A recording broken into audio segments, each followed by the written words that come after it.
Aldo ক্যাফের নামটা দেখেই ভিডিওটা আটকে গেল। তো চলো দেখে নিই আজকে আমাদের আলদো ক্যাফেতে এক্সপিরিয়েন্স কেমন। তো বাড়ি থেকে একটা ক্যাব বুক করে চলে যাচ্ছি আলদো ক্যাফেতে। তো এই যে এটা হচ্ছে সেবা হসপিটাল, তার ঠিক অপোজিটে হচ্ছে ক্যাফেটা অবস্থিত। তো সামনে থেকেই দেখো ক্যাফেটা অনেক সুন্দর দেখতে, আর ক্যাফে যেরকম হয় সেই রকমই। তো চলো যাওয়া যাক ভেতরে আর দেখি কি কি আছে মেনুতে আর কেমন ওদের খাবারের এক্সপিরিয়েন্স আর সাজগোজ। তো ফার্স্টে ডেকোরেশনটা দেখে নাও, এটা হচ্ছে বাইরের এরিয়া আর ভেতরটা হচ্ছে এই মানে পুরো বসা সিটিং আছে। আর মিটিংয়ের যদি তোমরা কোনো মিটিং বা কিছু করতে চাও সেখানেও ওদের দেখো আলাদা করে বসার অ্যারেঞ্জমেন্ট আছে। তো এখানে আমরা মেনু ডিসাইড করছি কি খাবো, আর ক্যাফেতে এসছে একটা কফি খাবো না সেটা তো হতে পারে না। তো তাই ভাবলাম যে ফার্স্টে একটা কফি দিয়ে শুরু করে। তো এখানে বিভিন্ন টাইপের ক্যাফে আছে আর তোমরা সমস্ত কিছু দেখতে পেয়ে যাবে অনলাইনে।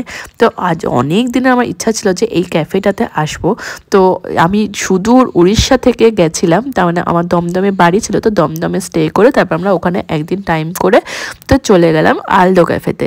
ভেবেছিলাম ওনাদের সাথে দেখবো, কিন্তু ওনাদের আর দেখা হয়নি। আর এই যে এখানে বিল তোমার যা যা দরকার এরকম যদি তোমার বিল পেমেন্ট করো তারপরে দেখবে।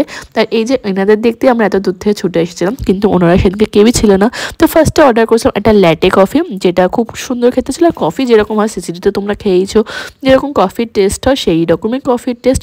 আরও দেখে নিই বাকি খাবারগুলো কেমন। তো এইখানে অর্ডার করেছিলাম ফিশ অ্যান্ড চিপস, তো তার সাথে দিয়েছিল কিছু ফ্রেঞ্চ ফ্রাইজ আর ছিল একটা ডিপ। তো ডিপ দিয়ে এইটা ট্রাই করব। আর ফ্রেঞ্চ ফ্রাইজগুলো তো দেখতেই পাচ্ছ, আর ফিশ অ্যান্ড চিপসের সাইজও দেখতে পাচ্ছ। কিন্তু এই 2 পিস ফিশ অ্যান্ড চিপসের প্রাইস পড়েছে আমাদের 380 টাকা। কিন্তু দেখে নিই চলো কেমন খেতে। তো ফিশ অ্যান্ড চিপসটা দেখো কতটা ক্রিস্পি, জাস্ট এরকম ছুরি দিয়ে কাটলেই কাটা হয়ে যাচ্ছে। আর ভেটকি ছিল প্রপার, একদম মানে মুখে দিলেই জাস্ট মিলিয়ে যাচ্ছিল। তো প্রথমবার খাওয়ার পর তো আমার এত ভালো লেগেছিল, তো ভাবলাম এইবার ডিপটা দিয়ে ট্রাই করি। ডিপটাও যেরকম নর্মাল খেতে হয়, একটা মেয়োনিজের ডিপ ছিল।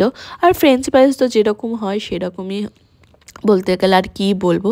তো এখানে নর্মাল যেরকম ফ্রেঞ্চ ফ্রাইজ হয় সেরকমই, কিন্তু ফিশ অ্যান্ড চিপসটা কিন্তু অসাধারণ ছিল। তোমরা আসলে কিন্তু ফিশ অ্যান্ড চিপসটা অবশ্যই অরিজিনাল ভেটকির ছিল এবং খেতে খুবই টেস্টি ছিল। তো তারপরে অর্ডার করেছিলাম এই বড় সাইজের একটা মাশরুম পিৎজা। এখানে পিৎজার সমস্ত সাইজ সেমই, মানে বড়ই থাকে, এরকম 8 পিস পিৎজার পিস থাকে। তো বরকে জিজ্ঞেস করে তোমার কেমন লাগছে, বলছে ফিশ অ্যান্ড চিপসটা তো খুবই সুন্দর লেগেছে। তো এবার আসি পিৎজাতে। তো পিৎজাটা দেখতেই পাচ্ছ চিজে ভরা, এরকম টানলেই প্রচুর চিজ চলে আসে। আর তার সাথে ছিল হচ্ছে মাশরুম, স্পিনাচ অ্যান্ড কর্ন। কিন্তু পিৎজাটা আমার ট্রাই করার পর যেটুকুনে মানে মনে হয়েছে যে এটাতে একটু সিজনিংয়ের অভাব ছিল, একটু ব্লন্ড লাগছিলো। মানে ফিশ অ্যান্ড চিপস খাওয়ার পর এটা একদম টেস্টটা খুলছিল না। তো পিৎজা নিলে আগে বলবো পিৎজাটা খেয়ে নাও, তারপরে ফিশ অ্যান্ড চিপস বা অন্য কিছু ট্রাই করো, কারণ পিৎজাটা মানে অত বেশি মানে সিজনিং নেই। তো সেই রকমই, কিন্তু আমরা এত বড় পিৎজাটা খেতে পারিনি। তো 2 পিস খেয়ে বাকিটা আমরা নিয়ে এসেছিলাম বাড়ির জন্য প্যাক করে। তো প্যাক করলে কোনো এক্সট্রা চার্জ ওখানে লাগে না, কোনো চার্জ ওরা নেবে না। আর এই সব মিলে আমাদের টোটাল বিল হয়েছিল দেখো 950 টাকা। আর মেনুতে যে মেনু কার্ডে যে মানে আইটেমের প্রাইসগুলো আছে সেগুলো তোমার SGST আর CGST সব মিলিয়েই, তো তোমাদের আলাদা করে আর কোনো ট্যাক্স দিতে হবে না, ওরা ট্যাক্স ধরে নেই তোমার কাছ থেকে টাকাটা নিচ্ছে। আর এটাই ছিল আজকের অ্যাম্বিয়েন্স। তো দুজনের তো খুবই ভালো লেগেছে, আবার ওয়ান টাইম ভিজিটের জন্য খুবই ভালো। আর তোমরা যারা যাবে তো তারা বিধাননগর থেকে বা মেট্রো করেও যেতে পারো। বিধাননগর থেকে আমার বলবো মেট্রো করে যাওয়াটাই বেটার, কারণ এখান থেকে মেট্রোটা খুবই কাছে। তো চলো আজকের মতো ভিডিওটা এখানেই শেষ করব। আর এইখানে বাইরে সিটিং অ্যারেঞ্জমেন্টও আছে, তো তোমরা চাইলে বাইরেও বসতে পারো, কিন্তু আমরা আর শীতের মধ্যে ঠান্ডার মধ্যে বাইরে বসিনি। তো চলো দেখা হচ্ছে আরও একটি ব্লগে। আজকের জন্য টাটা, বাই বাই। তো ভিডিওটা কেমন লাগলো অবশ্যই জানো, আর চ্যানেলটা সাবস্ক্রাইব করতে ভুলো না যেন।